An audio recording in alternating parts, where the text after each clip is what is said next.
यज्ञों वही श्रेष्ठतमम कर्म। संपूर्ण विश्व में वेदों ने ऐसा माना है कि जो यज्ञ हैं, जो हवन है, वो सबसे सुंदर और सबसे परोपकार का कार्य है।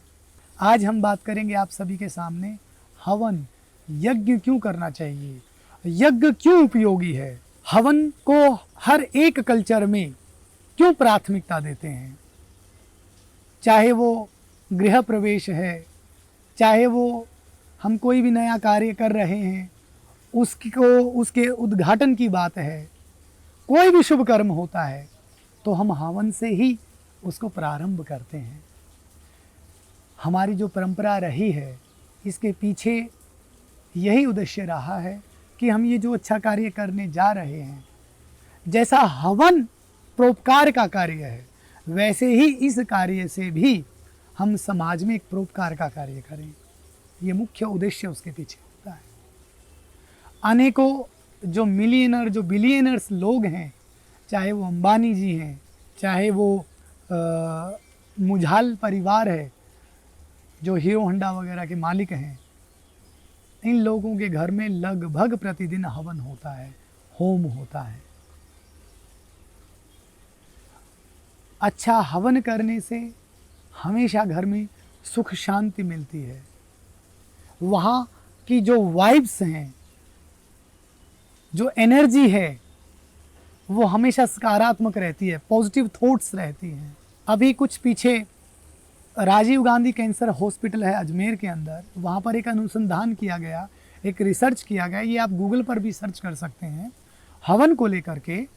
और देखिएगा, मैं ये जो बात कर रहा हूँ हमारे इस चैनल के माध्यम से, जो भी आध्यात्मिक हम चर्चा करते हैं, आप कृपया, क्योंकि हर धर्म का व्यक्ति यहाँ जुड़ा हुआ है, आप किसी मेरी बातों को किसी धर्म के साथ जोड़ करके ना देखें, थोड़ा सा उनको साइंटिफिक तरीके से भी सोच करके देखें। अगर उस तरीके से सोच करके देखेंगे तो कहीं ना कहीं आप समझ पाएंगे हमारी जो भारतवर्ष की जो देन है, ये कितनी अनुसंधान पूर्ण रही है, कितनी रिसर्च पूर्ण रही है, जो लाखों लाखों करोड़ों वर्षों से इस संसार को हम देते आ रहे हैं।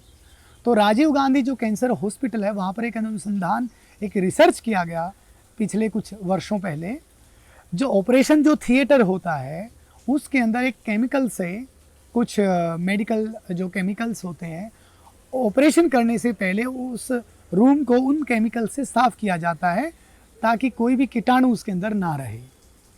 उसके बाद उस रूम में हवन किया गया कि क्या हम देखते हैं कि क्या हवन करने से वो जो कीटाणु हैं वो फिनिश होते हैं या नहीं होते हैं, वो ख़त्म हो पाते हैं या नहीं हो पाते हैं। तो उस केमिकल से ज़्यादा असर उस हवन ने किया है, उस केमिकल से ज़्यादा अच्छा कार्य उस हवन ने किया है, शुद्धि का कार्य। तो ये बात प्रूव होती है कि हवन सबसे प्रथम शुद्धि का कार्य करता है।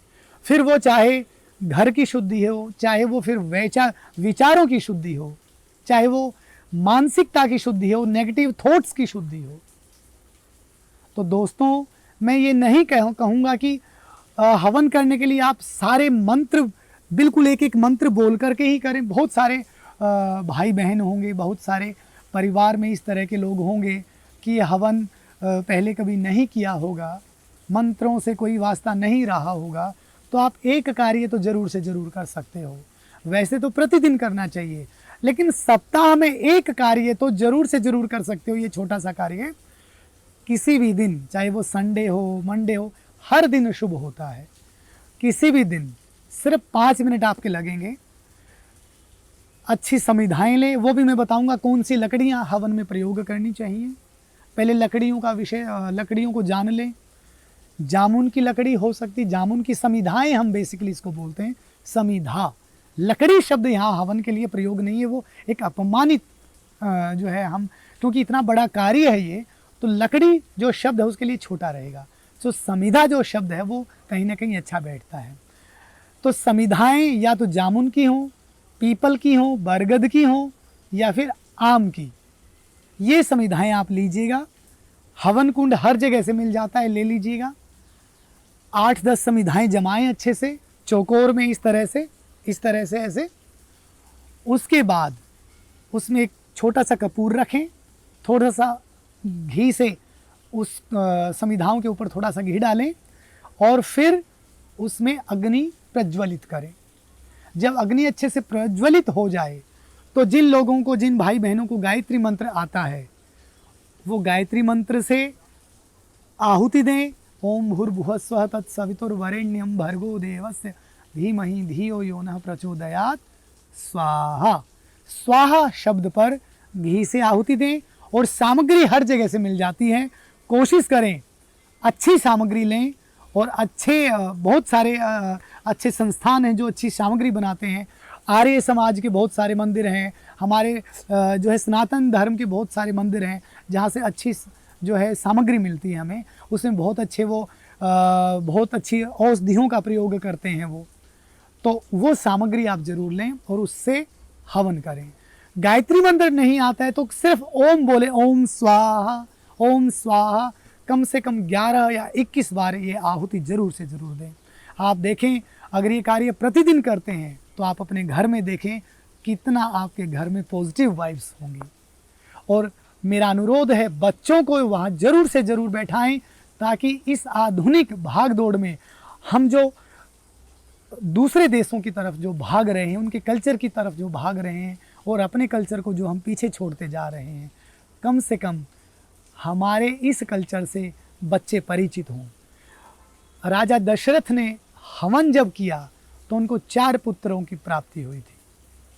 आप सभी को पता है राजा दशरथ ने पुत्र प्राप्ति के लिए हवन करवाया था। और ये हवन आज के समय में इसको हम यज्ञोपैथी कहते हैं, हवन पैथी, हवन से ट्रीटमेंट। वो कैसे? बहुत सारे पेशेंट इस तरह के हो जाते हैं, रोगी इस तरह के हो जाते हैं कि वो दवाई को खा नहीं सकते, उनका जो शरीर है इस तरह से उनको अलाउड नहीं करता। तो सपोज जैसे एक एग्जाम्पल के माध्यम से मैं आपको बताऊं, अगर किसी को अस्थमेटिक की समस्या है और वो इतनी ज़्यादा है, वो अगर औषधि का सेवन नहीं करता तो जो औषधियाँ उसको खाने के रूप में दी जाती हैं, उन औषधियों को वो घृत में मिला करके अच्छी समिधाओं के साथ हवन करे और वो जो अग्नि है, उस अग्नि से जो वायु जो सुगंध हुई है उस कमरे में बैठ करके वो उसको श्वास के माध्यम से अपने अंदर ले सकता है। तो ये भी हमारे ऋषि मुनियों ने बताया, यज्ञोपैथी इसका जो है नाम दिया है। पुरातन समय में भिन्न भिन्न औषधियों से जब हवन करते थे तो हमारे जो पुरातन जो लोग होते थे वो बीमार पड़ते ही नहीं थे, उनको किसी प्रकार का रोग होता ही नहीं था।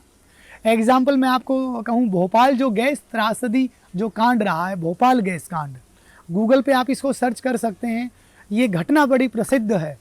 उस गैस कांड में हजारों हजार व्यक्ति अपने परिवार से बिछड़ गए। वहाँ पर एक परिवार उस जो फैक्ट्री थी उसके नज़दीक रहता था और वो जीवित मिला। वो कैसे जीवित मिला, जब उनसे पूछा गया तो उन्होंने बताया हम प्रतिदिन हवन करते हैं। तो उस हवन ने क्या किया, उस घर के ऊपर का जो वायुमंडल है उसको इतना पॉजिटिव बना दिया कि जो कार्बन डाइऑक्साइड जो बाहर से आई है वो उसके अंदर प्रवेश नहीं करने दी, या अगर हुई तो उसका जो नेगेटिव जो असर था उसको हमेशा के लिए उसको समाप्त कर दिया। तो मेरी सभी सज्जनों से प्रार्थना है हम अपने कल्चर को बढ़ाएं और एक अच्छे कार्य के साथ बढ़ाएं। तो आज से ये प्रण लें, सप्ताह में एक दिन हम, चाहे वो 10 मिनट का हो, 5 मिनट का हो, हम हवन जरूर से जरूर करें और अपने बच्चों को जरूर बैठाएं, एक अच्छी शिक्षा दें, अच्छी एजुकेशन दें। नमस्ते।